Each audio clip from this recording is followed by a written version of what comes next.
Hi friends, welcome to the Oracle Integration Cloud Training Program. So this video is part of lesson 4 and here we are going to cover connectivity or on-premises agent, agent types, connectivity agent architecture, agent in high availability mode, agent group and then connectivity agent constants. So let's get started and see what connectivity agent is. A connectivity agent or on-premises agent is a lightweight component which solves the problem of cloud to on-premises integration. As we already know that Oracle Integration Cloud is a cloud offering of Oracle which is accessible over the internet. Okay, so if you wanted to make an integration with on-premises application which is hosted on the organization's data center, how you can connect that on-premises application with the help of Oracle Integration Cloud, which is accessible over the internet. So any application in the world cannot connect directly with your on-premises application which resides on the cloud. The agent is required to exchange messages with on-premises applications such as database, Oracle e-business suite system, applications and product, Ariba, etc. The connectivity agent can be installed behind the firewall to access on-premises application. So in order to bring a communication between on-premises and Oracle Integration Cloud, you have to install connectivity agent, which is a very light component.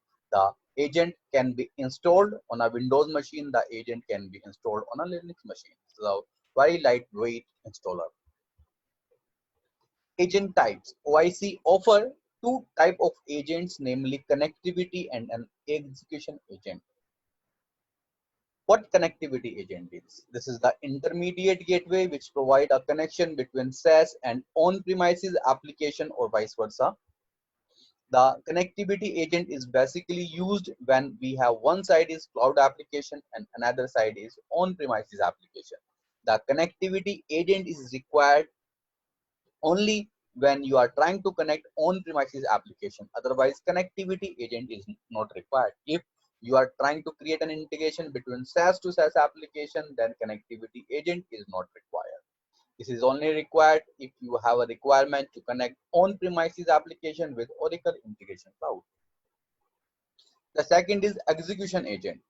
This is self-managed instance of OIC help to connect application with an organization that enables secure integration between these systems residing on premises. If you have a requirement to connect to on-premises application with the help of Oracle Integration Cloud, then execution agent is required. The primary purpose of execution agent is to allow communication between two on-premises applications. So these are the difference between connectivity and execution. Connectivity agent is required if one side application is your on-premises application.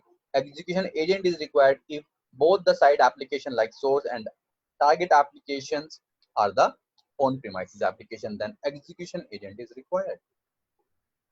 It is really important to understand connectivity agent architecture. The agent work as a bridge between OIC and your on-premises application, which help us a communication between OIC and an on-premise application. Without that connectivity agent, the communication is not possible. So in this diagram, I have showcased the on-premises application on the on-premise network, and the connectivity agent is also on the same network. So it is really important to have the connectivity agent in the same network where your applications are up and running.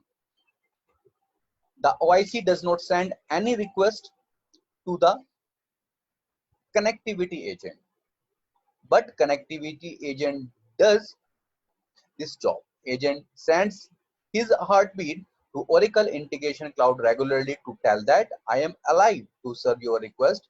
In addition to that, agent regularly poll for any design and runtime work on which agent need to work upon. Okay, so the communication is between connectivity agent and OIC. So connectivity agent always poll OIC in every 5 seconds or so to send his heartbeat saying that I'm alive and ready to serve your request. Design time work includes set of activities like if you wanted to test a connection with your on-premise application, the OIC will not send a request to the connectivity agent. However, connectivity agent will try to poll continuously for any such type of design time activity. Like if you are trying to test a connection, the agent will poll activation or deactivation of integration. The runtime activities on which agent need to work upon, like for any communication between integration cloud and on-premises systems such as database, EBS, etc. If any message need to send to on-premise application from OIC, then again agent will pull that request and will serve the request. Okay. Now, agent group. What agent group is? An agent group is a unique identifier which represents the connectivity agent, and every connectivity agent must be associated with the agent group. So before we install an agent group in Oracle integration, we have to create an agent group and associate the connectivity agent with the agent group. For a single Oracle integration instance, we can create up to 5 agent groups.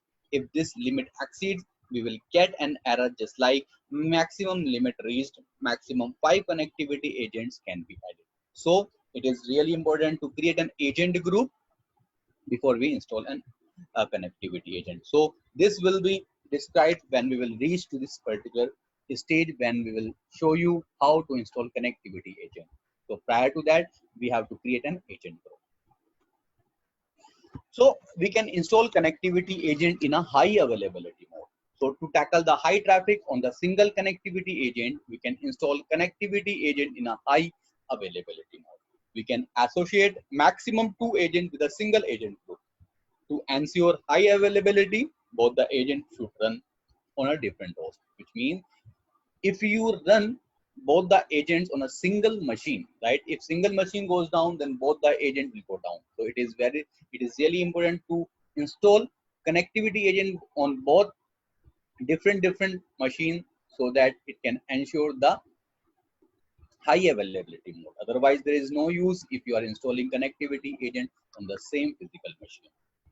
The high availability mode ensures that transaction will continue if any one of the agents goes down or any host becomes unavailable.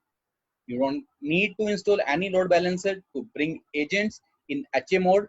You just need to install another agent on a different host and associate with the same agent group. So while installing the agent, you have to give a reference of the agent group so that agent can associate with the agent group. So you can associate maximum 2 agents with a single agent group.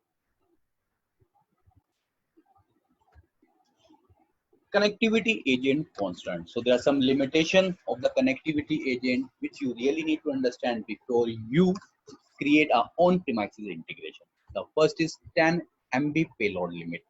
The OIC agent can handle payload inside which is less than 10 MB in a single transaction. I'll take an example here. Let's suppose you try to create an integration in which you are pulling the files from a file directory. If any one of the file exceeds larger than 10 MB, the integration will get failed and the polling will get failed and we will encounter an error in the agent log files as below. Like the payload data size is this exceeds the configured payload threshold size. So it is really important to uh, keep this constraint in mind before you make any integration with the on-premises application. I'll take another example. If you try to create an integration with the on-premises database, right, and you use connectivity agent in that particular integration, if in a single transaction, right, whether it's a request, whether it is a response, if any one of the request or response exceeds the data 10 MB, then integration will get failed and you will not get response back into the Oracle integration cloud. So the data should be within 10 MB. The another constant is 240 seconds timeout. Okay, every transaction sent out to the on-premises application via agent must be completed within 240 seconds, which is 4 minutes. For example, if you send a request to on-premises database to pull data, And if the complete transaction request and response takes more than 240 seconds, then whole transaction will get failed, which will lead failure of your integration. You will notice below error in your OIC diagnostic log file in case of 240-second issues. So again, this 40-second issue is really important to understand what is that. Let's suppose you are trying to create an integration in which you are sending a request your on-premise application with the help of agent, and if response will not come within 240 seconds, the integration will get failed and an error will come. The agent will anyways continue to get the response beyond this 240 seconds, but which is not a mean for OIC. It is because OIC has already failed. Okay, the integration has already failed, then there is no mean of this response. The agent will get a response, but it will not reach to the OIC. So this is an indication to the OIC that the transaction has been failed and it took more than 240 seconds. Okay, so it is really important to understand this. And this 240 seconds is not configurable. It is hard coded in the product itself. You cannot change it. So that's all about connectivity agent, guys. Thank you. And in my next video, I will show you how to install connectivity agent and bind it with the agent group. Thanks. Bye.